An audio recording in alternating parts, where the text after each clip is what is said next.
Hello, everyone. Welcome to South by Southwest 2021. I'm Andrew Hampp. I'm a Variety contributor and founder of 1803 LLC, and I'm so excited to be hosting today's discussion with multiple Grammy Award-winning singer, songwriter, producer, and composer, Finneas. Finneas, welcome. Thanks for having me. It's good to be with you. Well, we are, of course, here to talk about your first score for a film. This is for a drama called The Fallout, and it's screening here in competition at South by. It's written and directed by Megan Park, and it stars Jenna Ortega, Maddie Ziegler, Julie Bowen, and Shailene Woodley. I just had a chance to screen the film myself last night, so I'm candidly still processing its powerful impact. So I'm going to leave the log line to you, if you wouldn't mind sharing a quick description of what the movie's about. Yes, it's a film about essentially the aftermath of a school shooting at a high school, and it follows Jenna Ortega's character Veda and her friend Mia as they essentially sort of process what they've just lived through. And I remember reading the script probably about a year ago, and to me the gun violence epidemic in America is in contrast to a lot of the other plights of this country, in that to me it seems very easily solvable. And I think there's something kind of infuriating about that. I think there's, I live in Los Angeles, there's a homelessness crisis here. That's a complicated issue, and one that I wish a solution for was easier and clearer and more bipartisan. To me, gun control is like, the idea that you'd be opposed to stricter gun laws is crazy. And so it was already a subject that was important to me and I thought about a lot. And I thought the script was really beautifully written and very authentic to the experience of being a teenager. Mm-hmm. And I think that's especially hard to do these days because technology changes so fast that I usually will read a script and feel like the dialogue is a little outdated. And in this case, I was like, oh, this is how kids talk to each other. So I was really excited to be involved.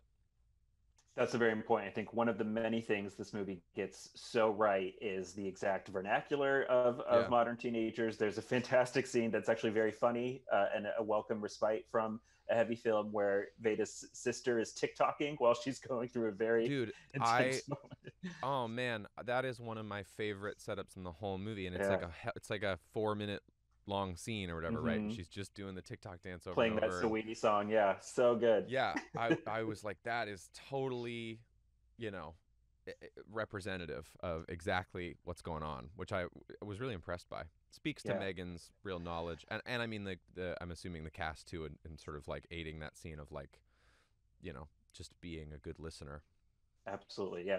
The other thing among many that I would praise Megan's choices for is the fact that the shooting itself that you referenced, we don't actually see it, we just hear it. And I couldn't remember the last time, if any, I've seen a school shooting portrayed where it doesn't sensationalize the violence by seeing it. You just, it truly is about how the girls experience it. So I think that was another really appealing choice to me. And obviously the sort of claustrophobia of that, right? That they're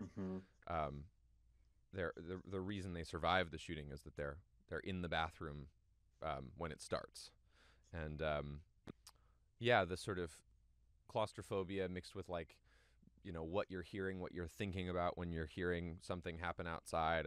I was very moved by that. Absolutely. So you shared what appealed to you about it, but how did you get involved? What was did you have a connection to anyone who made the film that got you involved? Yeah, I had a connection to two people. Payman, who was the music supervisor on this film, and I have done a little bit of work together. He was involved in the Apple holiday campaign a couple years ago, and I soundtracked that with my sister. So we knew each other from that. And then Megan Park, the director, actually directed my sister Billy's music video for her song Watch back in 2017. And so that was how I knew both of them. And then we started talking about this film like right when I think I remember having a call about it in I want to say North Carolina, which was actually like the last stop before our tour got canceled. And so I got back to LA and had a lot more time on my hands to read the script and think about it. And yeah, so that was my invitation were those two people. Excellent. So since this was your first full-length film score, how did you approach it? Well, I approached it the way that I would imagine anyone with like little to no experience of the thing that they're trying to do would approach it, which was like, let me try some stuff. And I was lucky in that although I was a first timer, Payman certainly isn't. I worked with a music editor named Sam, who's a veteran, and I mean, on one hand, I think like scoring films is a thing I've always wanted to do. I hope this isn't the only one I do. I'd love to do tons of this. Yeah. And maybe I'll look back in a couple years and think, oh, I didn't know what I was doing. But I usually find that when I listen to songs from 5 years ago that I made, the things that I was doing that were unorthodox are what I find interesting later on. I go, well, I didn't really know what that was, and so I used it in a way that I've always kind of talked about that with music theory. I think when I play chords and I'm with someone who has really studied musical theory, they go like, ooh, that's an accidental. And I'm like, does it sound good? Like, I just want to know if it sounds good. And so, yeah, I mean, I just went through the film and we'd done a spotting session where they'd sort of outlined where they wanted pieces, but then I threw in a couple pieces that I just was like, I would love to write something to this scene. And, I'm a huge fan of minimalism in general, and I think that this film in particular really lent itself to that approach, just because it is so intimate, and I felt it's not my milieu, so I couldn't really have done a orchestral arrangement. I would have had to have a lot of help on that, but I felt that would have been out of place even if it was something I was capable of. I thought as sparse and intimate as I could make this one would probably benefit the sort of emotional connectivity with the characters the best.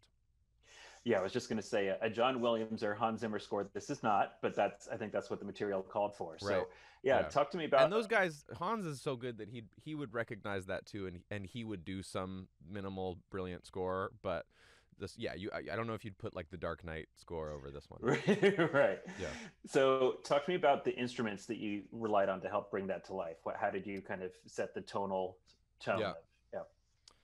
Well, one of the choices I made, because I was green, was I kept everything in the MIDI space, just because I assumed correctly that we'd be doing a lot of like nudging and adjusting, and maybe we should slow this down, and it's just preposterously easy to slow down and speed up MIDI and adjust stuff, and I felt like it would allow the team to be as picky as they wanted to be. They could go like, we hated that one note you played, and I could go like, no problem, and take it out.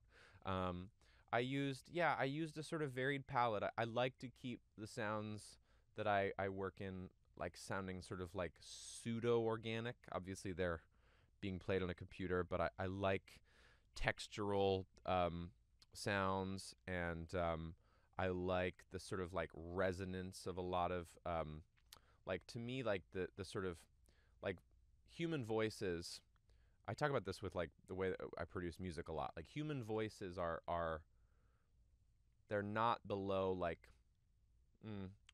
400, 500 hertz usually, and especially like Veda and Mia's voices are like they're women, so they have sort of higher range, and so the more kind of resonant instruments you can lay down, the less confliction there is, and the more kind of like they can kind of embody the scene under it. So I worked a lot in that space.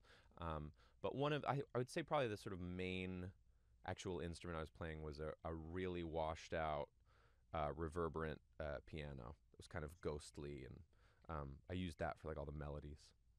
Yeah, I was going to say it had a Steve Reich-y, Philip Glass feel to the piano on this. Yeah, I grew up listening to a lot of Philip Glass, so I would credit Philip Glass's music as an inspiration of mine.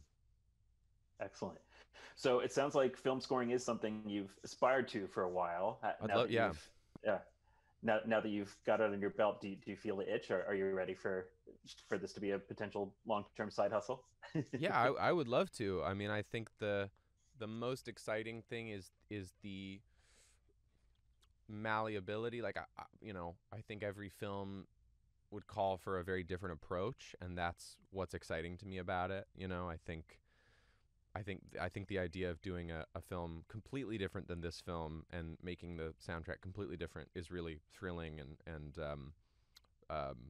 yeah, something I'm super excited to do. Absolutely. So, what do you hope viewers who see, whether they see it here at South by or see it when it's eventually released commercially, what do you hope Hmm. viewers take away when they see this movie? Well, you know, I suppose relegate it to like what I took away from it, because to me it's a heavy film in its subject matter, and oftentimes things of that nature are fairly unpleasant to watch. And I think this film, because of the performances and the script, and I'm assuming the improvisation amongst the actors outside of the script, there's a lot of levity snuck in. Hmm.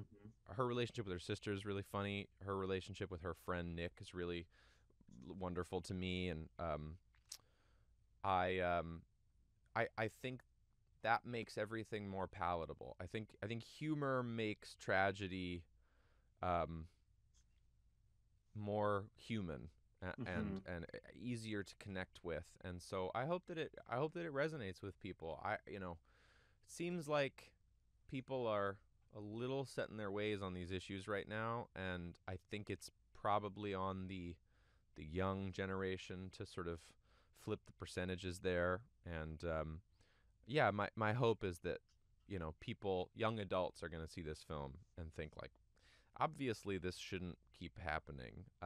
That would be my goal.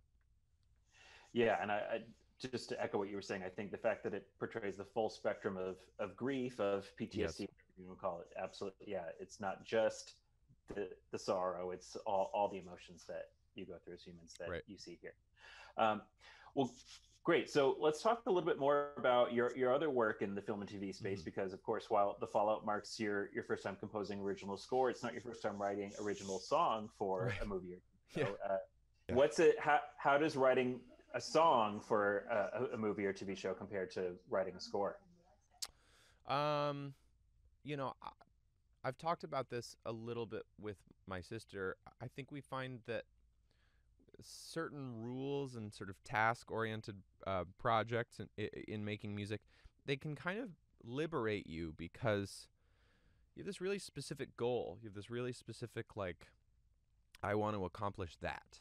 Hmm. And I love that about writing for a TV commercial or a television show or a film. I mean, um, who isn't familiar with like the Bond series and the fact that they all have this song over a title sequence, and we had watched them all and loved them over the years. And after we finished Billy's album, there was this sort of conversation amongst our team of like, what do you want to do next? Are we jumping right into the second album? And we kind of said, if any of you hear that they're making another Bond movie, like, please let them know we would kill to do that. And Hmm. and so we sort of set about meeting with them and understanding their creative desires with the film. And it was very much a like, we'd love to hear what you would come up with, as opposed to, you have the job, which I totally respect. I think that's a smart way to make sure you have a good end result. But it was great because we just sort of knew that we had to write this song that they would feel was totally resonant and perfect for their film. And it was a really, really thrilling process. Are you someone who is more productive when you're writing to a specific brief, like I need, okay, the song has to build up to No Time to Die, or I've heard Sia describe how she wrote Chandelier. She's like, I worked backwards from that word and then Yep. wrote a song. Or are you someone who works better with a blank page? I like to do it both ways. I think kind of either or I get bored of eventually, right? If it's Hmm. if it's five briefs in a row, I might go like, I really want to write a song with no direction. But vice versa for certain. If I'm writing a song that I'm just kind of imagining into existence, I sometimes will crave a sort of a direction to go in. And it's oftentimes what makes being a collaborator and a producer so satisfying, because artists will bring that to you in general. They walk into the room and they go, just broke up with my boyfriend, and he said this to me, and you're like, there's a song right there. Let's Hmm. write it. They kind of give you these like assignments. Now, would you say not being able to tour this past year has made you more productive, or are you someone who needs to be super busy and can create from anywhere? Like, what does being in isolation mean for your overall productivity this past year? I had gotten to a place with travel where I was producing a ton on the road. I made my whole EP when we were on tour. We made the James Bond song on tour, and so yeah, yeah, maybe a hair more productive, but I think if anything, like I've probably played like more video games this year than I would have if I'd been on tour. I make music for the same reason always, which is that I love it. I get a lot of fulfillment from it, and I have a tremendous appetite for it. I always want to go make music. So it's hard to get me to stop. Um, but I think just the sort of lack of, you know, life living that's been done this year. I mean, like that to me is such a crucial part of the music making process, is the sort of human experience, like, seeing people you love and doing things you love doing, and like they all beget inspiration and art. And so I've had a huge deficit of that this year. I've spent most days sitting in the same room, walking down the same street with my dog.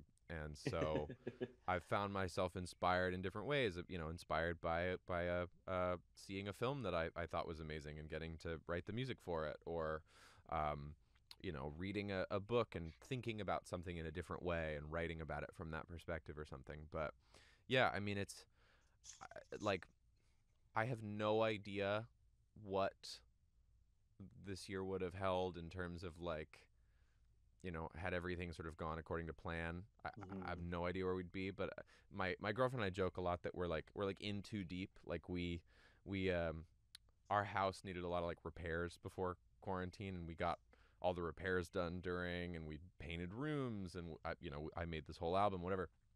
So we're like, well, it's no going. If a genie came down and was like, I can time machine you back in time, and they'll, you won't have to go through it, but you'll lose everything you made. It's like, I'd do it for the good of the world, but on a personal level, I'd be like, I've made a lot of music I'm really proud of. Yeah. Well, speaking of, yeah, because your Rolodex as a writer and producer for artists other than yourself, or for Billy, has expanded this past year as well. You've It had has. songs with Selena Gomez, Justin Bieber, Kid Cudi, Demi Lovato, Celeste, who's a personal favorite of mine, and I among love many. Celeste. Yeah, she's so that album is top to bottom fantastic. So yeah, tell me about your process when you're writing for other people. Is it you kind of doing almost like a virtual therapy session, hearing what they're going through and then writing to that? What's your process like there? It's different all the time. This past year, it's been largely only production, just because of the difficulty and unpleasantness of writing on Zoom, and then the complications of like my pod is me, my girlfriend who I live with, and then my sister and our parents. So it's like the five of us, and so I've been very strict and cautious about who I really see, and Yeah. so I haven't really done any sessions in person at all. And so it's usually I get sent like a vocal and a piano from an artist, and then I produce it out. That was the case with Celeste. It was the case with Selena. It was the case with Ben Platt. I have a couple other things coming that are similar to that. One of the exceptions was Justin Bieber, which was a song that was written prior to quarantine, Okay. and then it came out during COVID. So basically, you prefer to be in the room. The Zoom of it all doesn't Yeah. necessarily. Well, so the Zoom aspect is just on a technical level hard because of the latency. To me, a lot of songwriting is sitting in an instrument, playing the chords over and over, letting the person kind of talk to you, letting them hum over the chords, singing a melody at the same time. Yep. And Zoom is a little binary. It's a little like you do something, you send it to them, and then they do something and they send it back.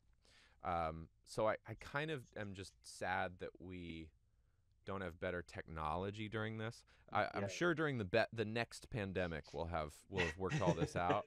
But yeah, right now it's a little bit it's a little tricky. That's right. I want to hear a little bit more about your creative process when you're making music. You mentioned Logic, which I believe you're using right now, Right. MIDI. What are some other tools, tech, instruments that fuel your process or keep you inspired? Um, I try to keep it inspiring for me. So anytime I can pick something up and get any sort of spark of inspiration from it, that's what's really exciting. So I'm very comfortable with a piano. I'm very comfortable with a guitar in my hands. I'm less comfortable with any other form of instrument. I'm less comfortable with sort of like a drum kit, and so I try to embrace that. I try to sort of keep myself thinking in a way that's like, oh wow, that's interesting and cool. Just sort of that naivete is very Mhm. exciting to me. Um, and yeah, I mean the most common thing I do is I'll either write a song on guitar or piano, or I'll write a song over like a loop in Logic, and then I'll work through the rest of it there. And a lot of the sort of when I first started making music, I would be like, the way that I think they think it is in like a movie, I'd be like closing my eyes and hearing the whole arrangement in my head, and sometimes that would be kind of torturous because you hear an arrangement in your head. It's a little bit like a dream. Like you hear an Mhm. arrangement in your head, and then you articulate it, and you're like, it's not very good.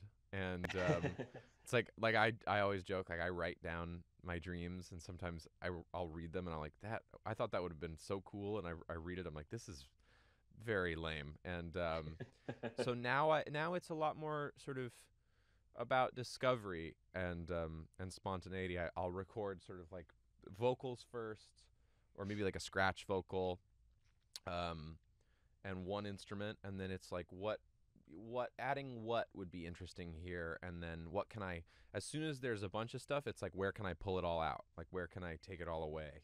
Yeah. That's what's really exciting to me. Are you a sample guy at all? I think I've heard you shout out my client Splice in recent years. Is that something that fuels your process at all? Yeah, I use a little bit of Splice. I've spent a lot of time outside recording sounds, Hmm. and sort of creating my own layers to a sample, but oftentimes they'll be coupled with, a sort of a more traditional snare sound or a kick sound, and then there'll be some thing that I recorded kind of boosting that or making it sound a little bit more unorthodox. Yeah, I mean the one thing I've only barely done is like loops, like Hmm. pre-recorded drum loops and stuff. Like I usually like the kind of process of actually playing a rhythm on a MPC or what have you. But there's some amazing loops, so I've done some of that. But it is sort of like I do try to go out of my way to, and it's not so much like a purism thing as it is like what's the most inspiring. Like sometimes there's a great snare and a great kick, but it's like it's not weird enough. Like it's Hmm. just like, oh, that sounds nice. And the weirder I can get it to be, the more inspiring it is. Like there's a song I made like a couple months ago that was like a kick and a snare, and I was like, well, that's fine. And I put it through, um, I think Filter Freak by like Sound Toys or something, Hmm. and just like turned every knob until it had warped into this place where I was like, I don't even think you'd like recognize what the original sound was. And that was when I heard the song. You know what I mean? That was when I was Yeah. like, oh, I know what to write over this. So it's really just about like what is inspiring to me. Like when I first played a guitar, that G major was like really inspiring to me. Like I got a lot of creative juices from just strumming a chord, and now I've written enough songs with that chord that it does less for me. Yeah, I think that is uh, the fact that technology can unlock new ways to hear a sound is one of the best Yeah, things for the creativity of music. Yeah, I I mean, agree. one of my favorite sounds is when Skrillex and Diplo took Justin Bieber's voice and made it sound like a dolphin. Yeah, it's great. Yeah. Well, lastly, before I let you go, what's next in the immediate future, and then what's next in the post-vaccine world that we will hopefully be in very soon? Right. In the immediate future, some writing, producing, Okay. and then in terms of the post-vaccine world, just playing shows and never stopping again. I share your optimism with all the positive change that's happening to make that a possibility, hopefully by the end of this year. And Me too, yes, yeah. I cannot wait to see you guys at the next show. Thanks, man. Appreciate it. Awesome. Well, thank you everyone for tuning in.